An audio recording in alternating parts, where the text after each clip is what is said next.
Allah bukakan rezeki. Saya cuman karena tidak enak kalau saya mau menceritakan keadaan saya pribadi ya. Kalau pengalaman saya pribadi terlalu banyak bukti-bukti nyata subhanallah yang saya hadapin pribadi. Pada saat lagi terdesak dari sisi ekonomi, godaan luar biasa. Ada pinjaman yang berbunga, ada yang begini, ada yang begitu. Tetap saya tolak, saya komitmen. Sampai pada titik terakhir, titik klimaksnya saya pertahankan. Allah berikan jalan keluar yang tidak masuk di akal ikhwah. Betul-betul tidak masuk di benak saya. Saya ceritakan salah satunya. Pada saat saya ada masalah kemarin di Kalibata. Ini untuk diambil ibrah saja. Restoran saya buka 2 tahun 8 bulan. Kemudian saya pertemukan antara omset sama bayar sewa dan ya service charge-nya. Karena di mall ada service charge maka tidak cukup, tidak berimbang. Saya merasa selama hampir 3 tahun tidak mendapatkan keuntungan. Lalu saya berpikir untuk menutup restoran itu. Dan pada saat itu subhanallah saya berpikir restoran ini sudah saya tutup aja deh. Saya jual aja. Mungkin dengan kesibukan dakwah, beberapa ikhwah juga yang saya amanahkan di situ sudah ada yang satu yang sudah niat mau kuliah, udah nggak bisa lagi lanjut. Saya bilang oke lah baik. Selama 3 bulan vakum. Nggak bisa bergerak sama sekali. Pada saat itu subhanallah 1 rupiah pun ikhwah saya nggak punya duit. Allah jadi saksi saya bingung waktu itu bagaimana caranya untuk mencari jalan keluar nih. Jual restoran pun akan dilelang dalam kondisi murah. Restoran itu sudah besar asetnya.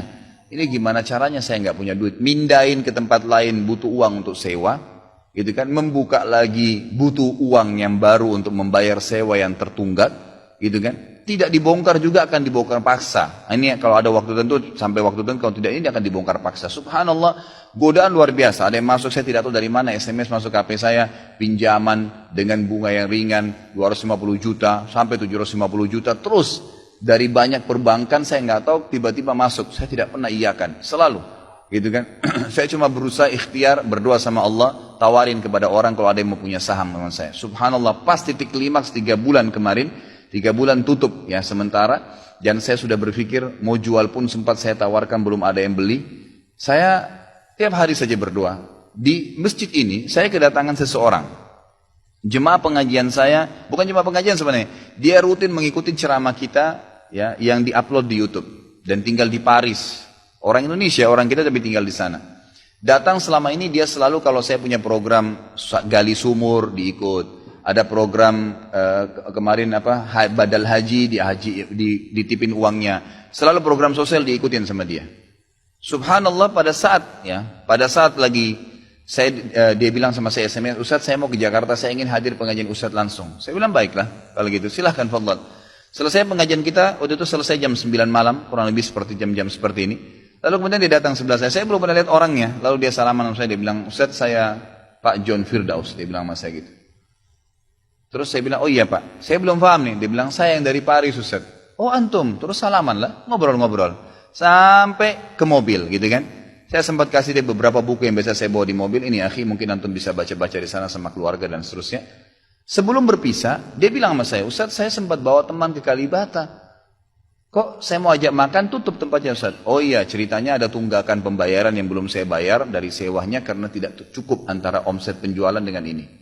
Oh gitu Ustaz ya, kira-kira butuh berapa biaya? Saya bilang mungkin saya butuh sekitar 250 juta untuk memutar kembali restoran ini. Karena butuh ada tunggakan 168 dan saya harus dengan biaya operasional sekitar 250 juta. Rencananya memang saya mau buka saham kalau memang ada yang mau masuk. Dia bilang sama saya tiba-tiba, ini cuma mau berpisah di sini di depan masjid ini, dia bilang sama saya, Ustaz kalau Ustaz bilang, saya baru saja kemarin masukin anggaran dana saya 400 juta di satu perusahaan. Kalau saya tahu saya akan ikut sama Ustaz.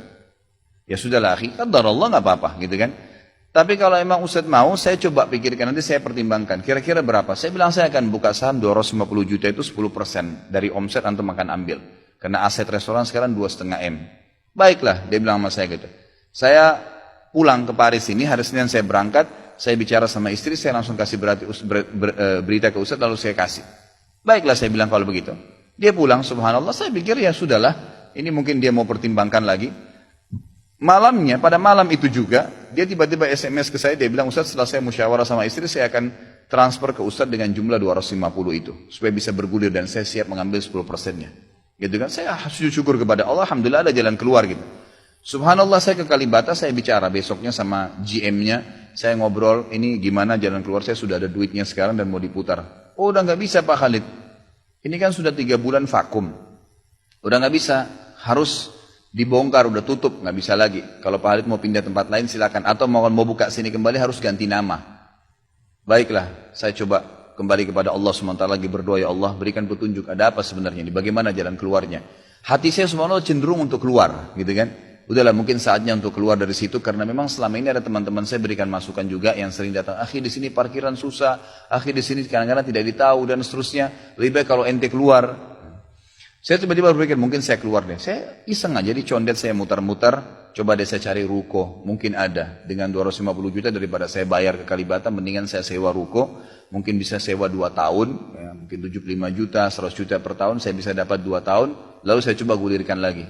Dengan izin Allah, di depan rumah, di Jalan Raya Condet itu dekat rumah orang tua saya, ada 1 ruko, 2 ruko disambung, 3 tingkat, dan ruko itu bekas travel haji umroh, gitu kan. Pas dipasang spanduknya disewa, dikontrakin, gitu kan.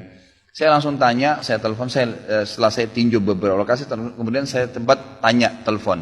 Dia bilang boleh, silakan Bapak lihat. Saya lihat ke dalam, cocok, alhamdulillah 3 lantai itu. Kemudian saya tanya sewanya, ternyata dananya juga mencukupin, gitu kan, dananya mencukupin. Lalu kemudian saya mulailah ya proses, saya bayar sewanya, kemudian saya juga proses pemindahan, dan insya Allah dalam waktu dekat akan dibuka. Tapi saya melihat dari pelajaran sini ikhwah, bahwasanya jalan keluar dari Allah itu ribuan, jutaan jalan keluarnya. Sabarin aja, nikmatin prosesnya. Setiap penawaran haram, tolak, jangan pernah mau. Dengan izin Allah akan ada jalan keluar. Tidak ada. Kata Nabi SAW, "Man taraka syai'an lillah abdalahu khairan min." Gitu kan? Jadi tidak ada sama sekali. Subhanallah, pada saat itu saya harus bayar sewa 225 juta. Uang sisa 250 juta pada saat itu. Terus kemudian saya sempat telepon ke akh itu lagi, ya, Pak John, semoga Allah jaga beliau. Saya sempat telepon, kemudian saya katakan, akhi, kemarin antum bilang antum sempat masukin dana 450 di 400 di Jakarta itu. Bagaimana kalau antum tarik uang itu, kalau masih bisa, kita gabungin aja, sahamkan per 250 juta itu ada 10%. Antum ambil aja 30% dari semua total omset penjualan nanti, tidak usah dengan 750, dengan 650 saja, gitu kan? Dia bilang kalau itu sudah nggak bisa Ustaz. Tapi memang coba saya pertimbangkan deh. Saya akan coba hubungin teman-teman di Paris ini yang sudah biasa, yang kenal antum, gitu kan? Kalau yang kenal antum mungkin mereka bisa. Baiklah, fadhal. Subhanallah, besok dia SMS lagi ke saya. Ustaz, saya sudah musyawarah dengan istri, ternyata saya punya dana cukup 650, kami yang pegang semua saham itu. Ditransfer uang semua ke saya. Yang tadinya saya dari 1 rupiah tidak pegang duit, masuk uang 650 juta ikhwah, tidak masuk di akal, gitu. Sesuatu yang tidak masuk. Orang ini saya nggak kenal, nggak pernah ketemu, sekali ketemu di sini, dan sekarang sudah kembali ke Paris. Setiap kali saya bilang akadnya saya akan kirim, baru tadi saya kirim akadnya.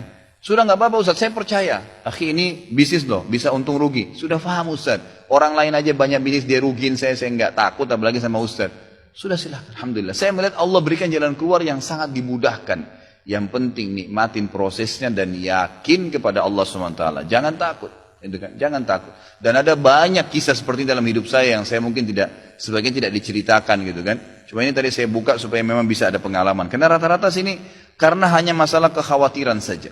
Kekhawatiran rezeki yang insya Allah tidak akan ada masalah dalam kehidupan kita.